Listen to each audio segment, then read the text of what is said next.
சாப்பிட்டு போய் தானே வேலை பார்க்குறாயின்னு கேட்டேன் நான்.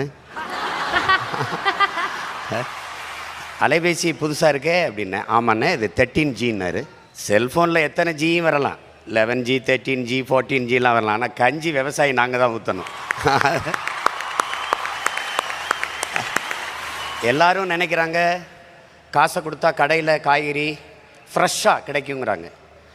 ஆனால் அந்த காய்கறி கடைக்கு வர்றதுக்கு தொலைதூரத்தில் ஒரு விவசாயி வெயிலில் காஞ்சி மழையில் நனைஞ்சி ரத்தம் வேர்வையாக உடம்பில் ஊற்றி உப்பு பூக்க கண்ணு மொழியும் பிதுங்க கண்ணச்சதை தொங்க வெம்பாடு பட்டு உழைச்சா தான் உங்களுக்கு காய்கறி கடைக்கு வருது, அரிசி பருப்பு வருதுங்கிறத கவனத்தில் வச்சுக்கணும்.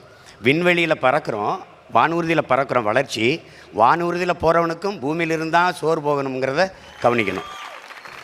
நீங்கள் எந்த நாட்டிலையும் கார் இல்லை செல்ஃபோன் இல்லைன்னு புரட்சி வந்ததில்லை. ஆனால் நீரும் சோறு இல்லைன்னா அங்கே புரட்சி வராமல் இருந்ததில்லை. அதுக்கான டீசர் உங்களுக்கு